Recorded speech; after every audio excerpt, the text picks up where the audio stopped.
Hello मेरे प्यारे दोस्तों, यह कहानी कितनी हसरत है तुझे पाने की सीजन 2 अंतिम भाग है। चलिए हम इस कहानी में आगे बढ़ते हैं। राजवीर पूछा, क्या हुआ था बड़ी माँ? आप कहते कहते चुप क्यों हो गई? बताइए, मेरे जन्म के बाद क्या हुआ था? भूल, बहुत बड़ी भूल हुई थी मुझसे। ऐसी भूल जिसकी सजा पूरे परिवार को मिली। कहते कहते नीलिमा जी का गला भर आया था। मुझे लगा था कि तुम्हारे जन्म के बाद इंदर मेरे पास लौट आएंगे, लेकिन ऐसा कुछ भी नहीं हुआ। वक्त के साथ मैं अब अकेली हो गई थी। गोद तो सूनी थी, लेकिन जिंदगी भी सूनी लगने लगी थी। इंदर और अपनी बहन के धोखे ने मुझे अकेला और तन्हा कर दिया था, और उस मौके का फायदा उठाया आनंद ने। वह मेरे अकेलेपन का साथी बन गया, और एक दिन उसने मुझे जब कहा कि वह मुझे पसंद करता है, तो मैं अपने जज्बात पर काबू ना कर सकी और मेरे कदम बहक गए। वह एक रात की भूल थी जिसकी कीमत मुझे चुकानी पड़ी। मुझे एहसास हो गया था कि मैंने गलती की है, इसलिए उस दिन के बाद मैं आनंद से बोली, अब तुम यहाँ कभी नहीं आओगे, चले जाओ यहाँ से। वह बोला, कैसी बात कर रही हो नीलिमा? मैं सच में तुम्हें प्यार करता हूँ। जो भी था झूठ नहीं था। खामोश हो जाओ आनंद। मत भूलो कि हम दोनों विवाहित हैं, हमारा घर संसार है। वह मेरी गलती थी, भूल थी, और उसे तुम प्यार का नाम मत दो। मैं सिर्फ अपने पति इंदर से प्यार करती हूँ, और यदि तुम्हारे मन में मेरे लिए थोड़ी भी इज्जत है तो चले जाओ यहाँ से। वह बोली तो आनंद कहा, ठीक है, लेकिन मैं इस घर से दूर जा रहा हूँ, तुमसे नहीं। देखो नीलिमा, मुझे तुम्हारी ज़रूरत है। मेरे पीछे पुलिस पड़ी हुई है, और मैं चाहता हूँ कि तुम मुझे पुलिस से बचाने में मदद करो। नीलिमा हैरानी से पूछी, पुलिस? लेकिन क्यों? और मैं तुम्हारी मदद क्यों करूँ? वह बोला, पुलिस को शक है कि मैं इलीगल काम करता हूँ, लेकिन सच में ऐसा कोई भी मैं काम नहीं करता हूँ। लेकिन इंस्पेक्टर है सरफिरा, मेरे पीछे ही पड़ गया है, मेरे खिलाफ सबूत इकट्ठा कर रहा है ताकि मुझे अरेस्ट करके सजा दिला सके। लेकिन मैं सच कह रहा हूँ नीलिमा, मैं निर्दोष हूँ। मैंने ऐसा कोई भी गलत काम नहीं किया है, कोई भी इलीगल काम नहीं करता हूँ, और मैं अपने आप को बेगुनाह साबित भी नहीं कर पा रहा हूँ। इसलिए मैं यह देश छोड़कर जाना चाहता हूँ, और इसके लिए मुझे पैसों की ज़रूरत है। मेरा परिवार दुबई में है, मैं उनके पास हमेशा के लिए लौट जाऊँगा, कभी वापस इंडिया नहीं आऊँगा, लेकिन अभी फ़िलहाल मुझे पैसे चाहिए। नीलिमा बोली, तो तुम अपना मुंह बंद करने के लिए मुझसे पैसा चाहते हो? नहीं नीलिमा, तुम मुझे गलत समझ रही हो, पर मेरी मजबूरी भी तो है। मुझे पैसे दे दो, मैं हमेशा के लिए देश छोड़कर चला जाऊंगा, और हमारे बीच में जो भी हुआ वह मैं भूल जाऊंगा। ठीक है, मैं तुम्हारी मदद करूंगी, लेकिन यह आखिरी बार हमारी मुलाकात है। उसके बाद तुम कभी इस घर में लौटकर नहीं आओगे। वादा करो आनंद। वादा करता हूँ। मैंने आनंद को पैसे दे दिए, और वह मेरी जिंदगी से चला गया। मैंने खुद को बिल्कुल अकेला कर लिया था। इंदर का सामना करने में भी डर लगता था, अंदर ही अंदर घुट रही थी। और एक दिन मेरी किस्मत ने मेरे साथ बेहुदा मजाक किया, ऐसा मजाक जो मेरी भूल को सभी के सामने ला दिया। मैं प्रेग्नेंट हो गई। जब सभी को मालूम चला तो बहुत खुश हुए, सिवाय इंदर के। वो जान चुके थे कि मेरा बच्चा उनका नहीं है। वो मुझसे पूछे, बताओ, यह बच्चा किसका है नीलिमा? मुझे तुम्हारे धोखे का सच जानना है। जब कमी मुझ में और तुम में दोनों में नहीं थी, तो फिर हम दोनों का बच्चा क्यों नहीं हुआ? बोलो नीलिमा, मुझे सच जानना है। यह तो आपको सोचना चाहिए इंदर, मुझे नहीं। मेरे अंदर निर्मला के प्रति इतनी नफरत थी कि उस नफरत में अंधी होकर मैंने इंदर के मन में उसके लिए शक पैदा कर दिया। जाकर निर्मला से पूछो या खुद से इंदर कि कमी किसके अंदर थी। इंदर गुस्से में आ गया था, यानी निर्मला ने मुझे धोखा दिया, और तुमने भी तो मुझे धोखा दिया है नीलिमा। हाँ इंदर, धोखा दिया है मैंने, क्योंकि आपने मुझे मजबूर कर दिया। मैं तो आपके प्यार के लिए तरस रही थी, और मेरी तन्हाई का, मेरे अकेलेपन का फायदा उठाया आपका दोस्त आनंद ने। नीलिमा भोलेपन का चोला पहन सारे इल्जाम आनंद पर डाल देती है, जिससे इंदर गुस्से में पागल हो रहा था। मैं उस आनंद को नहीं छोड़ूंगा। नहीं इंदर, नीलिमा उसे रोकते हुए बोली, तुम ऐसा कुछ भी नहीं करोगे। आनंद बहुत दूर जा चुका है हमारी जिंदगी से। मानती हूँ कि भूल मुझसे हुई है, गलती हुई है मुझसे, लेकिन आप अच्छी तरह से जानते हो कि मेरे मन में सिर्फ आप ही बसे हो। जो तन्हाई और अकेलेपन से मैं गुजर रही थी, अब निर्मला गुजरने लगी थी। घर में खामोशी का माहौल था। बाबूजी सब समझ रहे थे, लेकिन उनसे कोई कुछ नहीं कह रहा था। निर्मला एक दिन इंदर से पूछी, ऐसा क्या हो गया इंदर? आप किस बात की मुझे और हमारे बच्चे को सजा दे रहे हो? क्या हो गया है? मैंने ऐसी कौन सी गलती कर दी है? इंदर ने कहा, गलती? तुमने तो मुझे धोखा दिया है निर्मला। यह बच्चा मेरा नहीं है। निर्मला ने कहा, कैसी बातें कर रहे हो इंदर? यह बच्चा आपका नहीं है? कहना क्या चाहते हो? इंदर ने कहा, तुम्हारी शक्ल भी नहीं देखना चाहता हूँ। अरे मेरी ही भूल थी जो मैंने तुम्हें इतना प्यार और मान सम्मान दिया। मैंने अपनी नीलिमा को धोखा दिया और उस धोखे का तुमने मुझे सजा सुनाई। दूर रहो मुझसे, वरना मैं अपनी हद भूल जाऊंगा। धीरे धीरे इंदर अपने शक और भ्रम का शिकार हो गए और एक दिन खबर मिली कि आनंद को पुलिस ने अरेस्ट कर लिया है। उसके खिलाफ कई सबूत मिले हैं जो यह साबित करते हैं कि वह इलीगल काम करता है। उसने अपनी बेल के लिए इंदर को कॉल किया। वह देश छोड़कर गया ही नहीं था, झूठ कहा था उसने। कुछ दिन बाद वो बेल पर बाहर निकल आया और इंदर को मिलने बुलाया। आखिरी बार इंदर उसके साथी थे। उसके बाद वो कभी लौट कर नहीं आए। उनके जाने के बाद सब कुछ बिखर गया। धीरे धीरे हमारा बिजनेस डूबने लगा। लोग हमेशा हमें घृणा और शक की नज़र से देखते थे। पुलिस ने बाबूजी को टॉर्चर करना शुरू किया ताकि उन्हें लीड मिल सके आनंद के बारे में। इंदर का भी कुछ पता नहीं चल रहा था। उनसे पूछताछ करना शुरू किया और बाबूजी बर्दाश्त नहीं कर पाए।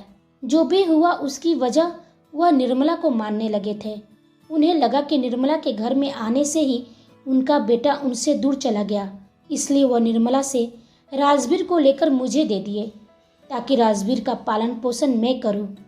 निर्मला उसका बहुत विरोध की, लेकिन बाबूजी अपने फैसले से टस से मस नहीं हुए। वह पूछी, आप मेरे साथ ऐसा कैसे कर सकते हो बाबूजी? इंदर के जाने की वजह मैं नहीं हूँ। मैंने ऐसा कुछ भी नहीं किया है। मेरा विश्वास कीजिए। मुझे नहीं मालूम कि आप मुझे गलत क्यों समझ रहे हो। मैं आपके सामने हाथ जोड़ती हूँ, मेरे बेटे को मुझसे दूर मत कीजिए। वो मेरे इंदर का बेटा है। यह सुनते ही कैलाश जी बोले, झूठ बोल रही हो तुम। तुम्हें क्या लगता है मुझे मालूम नहीं है? उसकी जुबान खामोश थी पर आंखें सब कह देती।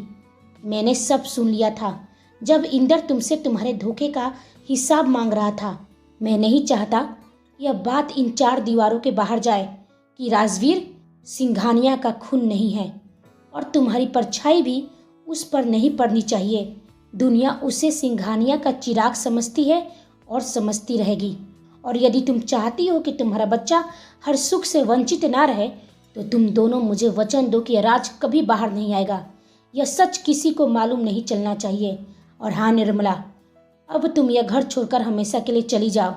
कभी वापस मत आना, वरना मुझे मजबूरन तुम्हारे बेटे को अपने सारे अधिकार से वंचित करना पड़ेगा। बाबूजी ने हम दोनों से वचन ले लिया था।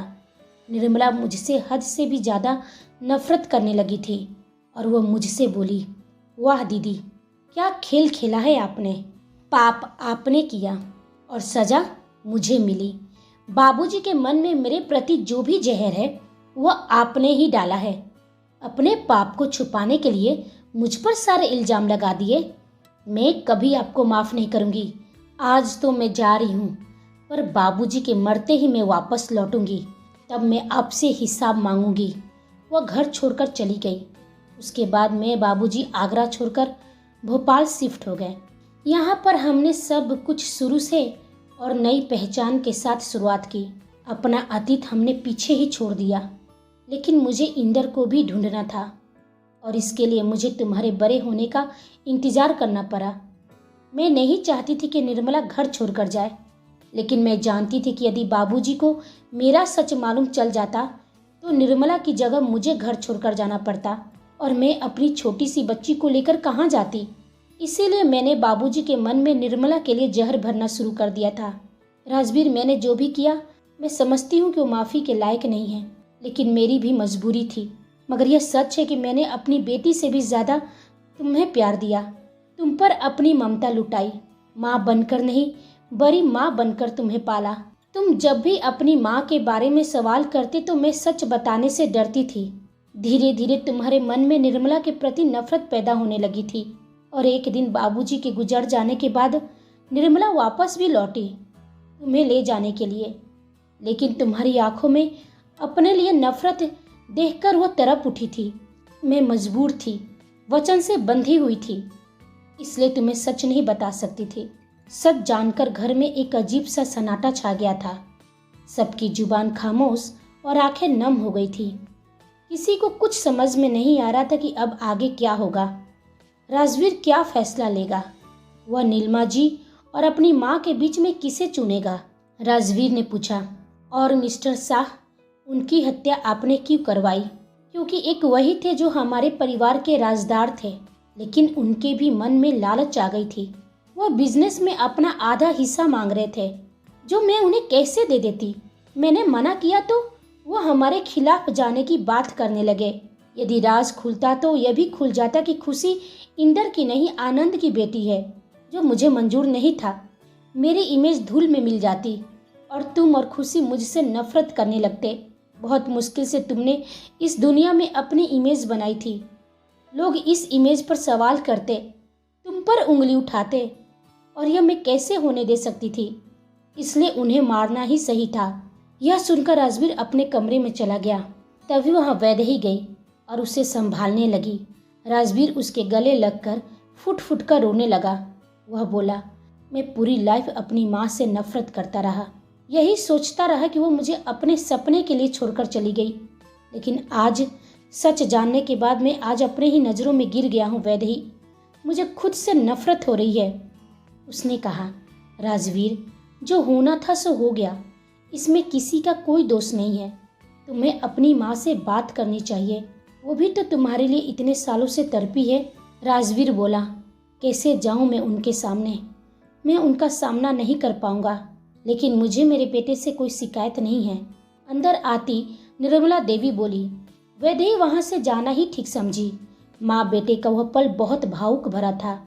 तुम्हारे गुस्से में, नफरत में प्यार ही छुपा था बेटा, इसलिए मुझे कभी तुम्हारी कोई बात बुरी नहीं लगी। राजवीर उनके पैरों में गिर जाता है। निर्मला देवी उसे उठाकर अपने गले से लगा लेती है। अपनी माँ की गोद में सिर रखकर वह सोया रहता है। वहीं नीलिमा जी को आज बहुत पछतावा हो रहा था। अकेले में बैठ वह खूब रोए जा रही थी। अपनी माँ को ऐसे दुखी देखकर खुशी उनका आंसू पोंछती है और पूछी, ऐसा क्या हो गया है मॉम? घर में सभी बहुत उदास है। दरअसल जब नीलिमा जी राजवीर को सच्चाई बता रही थी, उस वक्त खुशी घर में नहीं थी। क्या हुआ है मॉम? खुशी ने फिर पूछा। तो नीलिमा जी बोली, कुछ नहीं बेटा, बस कुछ पुरानी यादें याद आ गई। खुशी उनके गले लग जाती है और कहती है, पापा याद आ गए ना? मुझे राजवीर भाई पर पूरा भरोसा है मॉम। वह पापा और अंकल दोनों को वापस लाएंगे। नीलिमा जी बोली, बेटा, मैं तुमसे कुछ कहूँगी तो क्या तुम बिना मुझसे कोई सवाल किए मेरी बात मानोगी? मॉम, मैं आपकी बेटी हूँ। मुझे आप पर पूरा भरोसा है कि आप कोई भी काम गलत नहीं करेंगी। बोलिए, मुझे क्या करना है? हम अभी यहाँ से जा रहे हैं। यह सुनकर खुशी चौंक गई थी, लेकिन उसने कोई सवाल नहीं किया। नीलिमा जी अपनी और खुशी का सामान पैक करती है और कमरे से निकल मेन डोर की तरफ जाती है। तभी निर्मला ने कहा, दीदी। आज निर्मला के मुंह से अपने लिए दीदी शब्द सुनकर वह ठहर गई थी। खुशी भी अचंभित हो गई थी। तभी निर्मला खुशी से बोली, बेटा, तुम्हारी दोस्त का फ़ोन आया था। सेरा भैया तुम्हें उसके घर ड्रॉप कर देंगे, तुम जाओ। खुशी बिना कुछ कहे चली गई। कहाँ जा रही हैं आप दीदी? नीलिमा ने कहा, अपने पाप का प्रायश्चित करने के लिए। हो सके तो मुझे माफ़ कर देना निर्मला। आपको कहीं जाने की ज़रूरत नहीं है। जो हुआ उसे बदला नहीं जा सकता है, लेकिन अब हमारे बीच में कोई भी ऐसा मनभेद नहीं है। राजवीर जितना मेरा बेटा है उतना ही आपका भी बेटा है। मैं जानती हूँ कि आप राजवीर से बहुत प्यार करती हैं। आपने जो भी किया अपने प्यार में स्वार्थी बनकर किया, इसलिए मैंने आपको माफ़ कर दिया। नीलिमा जी बोली, तुमने तो माफ़ कर दिया, लेकिन राजवीर का क्या? वो मुझे कभी माफ़ नहीं करेगा और मैं उसकी आंखों में अपने लिए नफरत नहीं देख सकती हूँ निर्मला, इसलिए मेरा चले जाना ही बेहतर है। कुछ समय दीजिए उसे दीदी। मुझे पूरा विश्वास है कि वो आपको जरूर माफ़ कर देगा, लेकिन आप कहीं नहीं जाएंगी। दोनों बहनें आज गले लग गई थी। वैदेही अपने कमरे में अपने डैड की डायरी पढ़ती है तो कई बार उसकी आंखें नम हो जा रही थी तो कभी वो मुस्कुरा देती। अचानक उसके चेहरे का रंग बदल गया, जैसे कि वो बहुत हैरान हो गई हो। वो जल्दी से राजवीर के कमरे में चली जाती है। राजवीर उसे देखकर मुस्कुराते हुए पूछा, अच्छा हुआ तुम आ गई। तुम्हें देखकर ही मेरे चेहरे पर मुस्कान आ जाती है। अपना सारा दर्द भूल जाता हूँ। लगता है तुम्हें भी मेरी याद आ रही थी। वह बोली, राजवीर मुझे तुम्हें कुछ बताना है, प्लीज़ मेरी बात सुनो। वो डायरी की बात उसे बताती है और कहती है। वह सारे सबूत एक चिप में थी। वो अपने गले से पेंडेंट निकालती है। उसमें एक लॉकेट था। जब वो लॉकेट को खोलती है तो उसके अंदर एक चिप रखी हुई थी जो बहुत सुरक्षित थी। वो राजवीर से बोली, पापा ने सारे एविडेंस इसी चिप में ट्रांसफ़र कर दिए थे। माँ ने मेरे फर्स्ट बर्थडे में मुझे यह पेंडेंट पहनाया था। यह उनका ही था। पापा जानते थे कि किसी का भी शक मेरे पेंडेंट पर नहीं जाएगा। इस डायरी में वो सारी बातें लिखी हुई है जो अब तक दुनिया अनजान है। यह सुनकर राजवीर हैरान हो गया था। वह वंदना को कॉल करता है और वंदना आनंद सरताज के पास जाकर बोली, अंकल वह लड़की मिल गई है जिसे आप ढूंढ रहे हैं। यह सुनकर आनंद सरताज के चेहरे पर एक रहस्यमयी स्माइल आ गई और वो अपने बॉडीगार्ड इस्माइली से कहा, दुबई निकलने का पूरा इंतजाम करो। वह अपने आदमियों के साथ राजवीर मेंशन पहुंचता है जहां उसका आने का इंतजार कर रहा था राजवीर। आज पहली बार बाप बेटे एक दूसरे के आमने सामने थे। राजवीर बोला, सोचा था कि जब भी मैं अपने बाप से मिलूंगा तो एक दूसरे को देखकर खुशी से रो देंगे, एक दूसरे के गले लगाकर अपना दर्द भुला देंगे, लेकिन आपको देखकर मुझे खुशी नहीं हुई इंदर सिंघानिया। खेल तो आपने बहुत अच्छा खेला, जिसमें फंस गया वो बेचारा आनंद सरताज। बस मुझे एक बात खटक रही कि आपको हमारे सामने आनंद सरताज बनकर एक्टिंग करने की क्या जरूरत थी। वह बोला, चलो अच्छा ही है कि तुम्हें सच मालूम चल गया, इसलिए मैं अब कुछ नहीं छुपाऊंगा। तुम सही हो, मैं इंदर सिंघानिया ही हूँ, वही जो इलीगल कामों का सरताज। आनंद तो मेरे खेल का एक छोटा मोटा मोहरा था। असल में देश विरोधी काम मैं करता था, लेकिन जब भी पुलिस को सबूत मिलता तो वह आनंद को पकड़ के ले जाती और मैं उसे बेल पर निकलवा लेता और हमारे बिजनेस को कोई नुकसान नहीं पहुंचता। लेकिन इंस्पेक्टर अजय दुबे बहुत ही तेज और होशियार था। वो मेरा ही जड़ खोदना शुरू कर दिया। वो जान गया था कि सारे इलीगल काम मैं करता हूँ। आनंद तो सिर्फ वह मुखौटा है जिसके पीछे मैं छुपा हूँ। उसने आनंद को भड़काया। यदि वह मेरे खिलाफ सारे सबूत दे दे तो आनंद को वह दुबई भागने में मदद कर सकता है, वरना वह आनंद को फंसाकर उम्र कैद की सजा दिलवा सकता है। और आनंद उसके बहकावे में आ गया, लेकिन उससे एक बड़ी गलती हो गई। वो मुझे आखिरी बार मिलकर माफी मांगना चाहता था। वह आखिरी दिन। आनंद इंदर से बोला, यार मैं तुझे धोखा नहीं देना चाहता था, लेकिन वो इंस्पेक्टर मेरे पीछे ही पड़ गया था।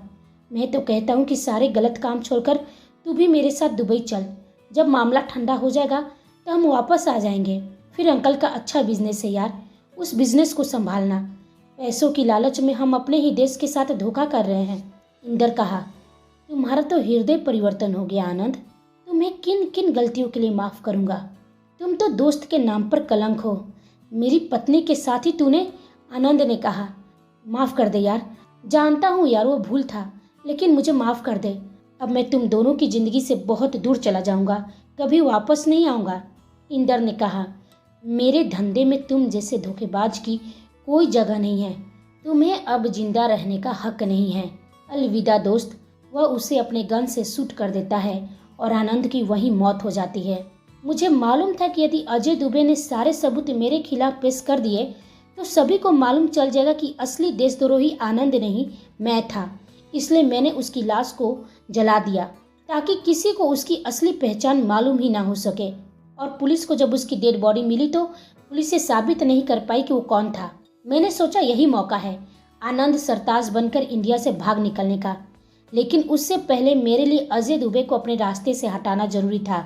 इसलिए मैंने अपने सबसे वफादार आदमी को कहा, जैसे ही मेरी फ्लाइट टेक ऑफ होगी अजय दुबे का एक्सीडेंट ऐसा होना चाहिए जिसमें उसके बचने का कोई चांस भी ना हो, और फिर तुम उसके घर में आग लगा देना ताकि जो भी सबूत है वह जलकर खाक हो जाए।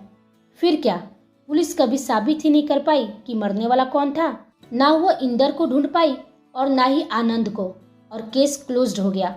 फिर आनंद सरताज बनकर मैं दुबई निकल गया। वहां जाकर उसके परिवार को एक झूठी कहानी बनाकर सुनाई और उनकी सिंपैथी गेन कर ली। और जो काम इंडिया में अधूरा रह गया था, उस बिजनेस को मैंने दुबई में रहकर ही डार्क वेब के थ्रू एक्सपेंड किया और इंडियन मार्केट में घुस गया और बन गया इलीगल कामों का सरताज। ना किसी को मेरे बिजनेस की जानकारी थी, ना ही मेरी असली पहचान की। मैं लोगों से कभी आनंद सरताज बनकर डील करता तो कभी इंदर सिंघानिया बनकर। सब कुछ बढ़िया चल रहा था, लेकिन वक्त के साथ मेरी उम्र ढल रही थी और मेरी बिजनेस पर मेरी पकड़ कमजोर हो रही थी, और यह मुझसे बर्दाश्त नहीं था। विक्रांत के भरोसे मैं अपना बिजनेस नहीं छोड़ सकता था, उसे अपने बिजनेस का वारिस नहीं बना सकता था। इसलिए मुझे तुम्हारी जरूरत थी राजवीर, जो मेरा खून था, जो मेरे जैसा था, जो मेरी कॉपी थी। मुझे यह मालूम था कि नीलिमा मुझे ढूंढ रही है, क्योंकि उसे पूरा विश्वास था कि मैं जिंदा हूँ और आनंद के साथ हूँ। इसलिए मुझे मौका मिल गया तुम्हारी जिंदगी में वंदना को लाने का, और फिर वंदना के सहारे तुम्हें दुबई तक लाने का। आगे क्या हुआ तुम जानते ही हो बेटा। लेकिन इन सब के बीच में मुझे एक खबर मिली कि अजय दुबे की बेटी जिंदा है और वो सारे एविडेंस अभी भी सुरक्षित है। मुझे डर हो गया, यदि वो सबूत किसी के भी हाथ लग जाती तो मेरी असलियत खुल जाती और दोनों देशों के बीच में अच्छी दोस्ती है। इंडियन गवर्नमेंट मुझे छोड़ती नहीं और मैं बर्बाद हो जाता। इसलिए मैंने संजय को हायर किया वो लड़की वैदेही को ढूंढने के लिए, लेकिन संजय वो काम नहीं कर पाया, जिसकी वजह से मुझे इंडिया आना पड़ा। अब तुम्हारे पास कोई ऑप्शन नहीं है राजवीर, वह सबूत मेरे हवाले कर दो और मेरे साथ दुबई चलो। यहाँ कुछ नहीं रखा है। हमारी दुनिया बहुत पावरफुल है, जहाँ से हम पूरे वर्ल्ड को कंट्रोल कर सकते हैं। जब चाहे जिसका चाहे सरकार गिरा सकते हैं और जिसका चाहे सरकार बना सकते हैं, जिसे चाहे अपना गुलाम बना सकते हैं। इसलिए चलो बेटा, वह दुनिया तुम्हारा इंतजार कर रही है। स्वर्ग है वह। पिता के प्यार के लिए तुम तरसे हो ना, वहाँ तुम्हारे पिता का प्यार है। राजवीर गुस्से से बोला, मुबारक हो तुम्हारी वह दुनिया जिसमें मुझे बिल्कुल इंटरेस्ट नहीं है। मैं तुम्हारे जैसा नहीं हूँ, बिल्कुल भी नहीं। मैं अपनी माँ जैसा हूँ। तुम अब यहाँ से बचकर नहीं जा पाओगे। इंदर सिंघानिया, तुम्हारी असलियत सभी को मालूम होनी चाहिए कि तुम कितना बड़ा देशद्रोही है। तुम यहाँ की मासूम लड़कियों को दुबई ले जाकर बेच देता है, इलीगल तरीके से हथियारों का बिजनेस करता है। जितने गलत काम हैं सब तुम करते हो। तुम्हें क्या लगता है कि तुम इंडिया आए हो? मैंने तुम्हें इंडिया बुलाया है। वैदेही की मामी ने मरने से पहले ही मुझे बता दिया था कि वैदेही अजय दुबे की बेटी है। वही अजय दुबे जो आनंद सरताज का केस हैंडल कर रहा था। वह सारे सबूत उसके डैड ने कहीं सुरक्षित रखा था, बस उन्हें वह सबूत कहाँ रखा है यह मालूम नहीं था। इसलिए मैं वैदेही को तुमसे बचा रहा था। सारा प्लान मेरा था। अब तुम्हें बचने का एक भी मौका नहीं मिलेगा। आनंद सरताज बोला, सॉरी बेटा, लगता है मुझे तुम्हारे बिना ही जाना पड़ेगा। वह विक्रांत से बोला, उस लड़की को पकड़ो। वह लड़की को मैं दुबई लेकर जा रहा हूँ और मुझे पूरा विश्वास है कि तुम उस लड़की को बचाने दुबई जरूर आओगे। वहीं मिलते हैं राजवीर। राजवीर इंदर सिंघानिया को रोकने की पूरी कोशिश करता है। उसके आदमी राजवीर को रोकने की कोशिश करते हैं। इंदर सिंघानिया वहां से निकलकर सीधे अपने अड्डे पर पहुंचना चाहता था, जहां से उसकी दुबई जाने की फ्लाइट थी। तभी वंदना इंदर के सामने गन लेकर खड़ी हो जाती है। यह देख वह हैरान रह जाता है। वंदना बोली, वैदेही का हाथ छोड़ो भाई, वरना मैं आपको शूट कर दूंगी। विक्रांत ने कहा, पागल हो गई है क्या? तू अपने भाई को मारेगी? वह बोली, हाँ, जरूरत पड़ी तो जरूर मार दूंगी। तुम्हें शर्म नहीं आ रही है? तुम इस आदमी का साथ दे रहे हो जिसने हमारे बाप को मारा है? वह बोला, मुझे कोई फर्क नहीं पड़ता है वंदना, जिसे देखा नहीं वह मेरा बाप कैसा। अंकल ही मेरे लिए सब कुछ है, हमें जाने दो। लेकिन वंदना विक्रांत को शूट कर देती है।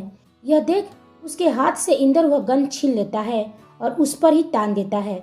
मौका पाते ही राजवीर भी इंदर के हाथ से वह गन छीन कर उस पर तान देता है और बोला, मैंने कभी नहीं सोचा था कि हमारी आखिरी मुलाकात ऐसी होगी। तभी निर्मला देवी बोली, नहीं बेटा, वह तुम्हारे पिता है, उन्हें शूट मत करना। राजवीर की आंखें नम हो गई थी। वह बोला, यह तो बहुत पहले ही मर चुके हैं माँ, क्या फर्क पड़ता है। तभी पुलिस वहाँ आ जाती है और इंदर सिंघानिया को गिरफ्तार कर लेती है। अब कोर्ट में मिलेंगे इंदर सिंघानिया बहुत जल्द। वैदेही जाकर राजवीर के गले से लग जाती है। तभी वंदना बोली, मुझे अब चलना चाहिए राजवीर, तुम दोनों हमेशा यूं ही खुश रहो। नीलिमा जी ने कहा, नहीं बेटा, अब तुम्हें भी कहीं जाने की जरूरत नहीं है, तुम हमारी बेटी बनकर यहाँ रहोगी। यह सुनकर सभी बहुत खुश हो जाते हैं और एक दूसरे के गले लग जाते हैं।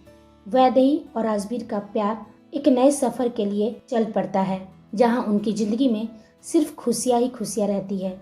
दोस्तों, कहानी कैसी लगी आप हमें ज़रूर बताइएगा और प्लीज़ मेरे चैनल को लाइक, शेयर, कमेंट और सब्सक्राइब करना बिल्कुल ना भूलना। हम फिर मिलेंगे एक नई कहानी के साथ। तब तक आप अगले कहानी का इंतज़ार कीजिए। आप सभी को मेरी कहानी सुनने के लिए धन्यवाद।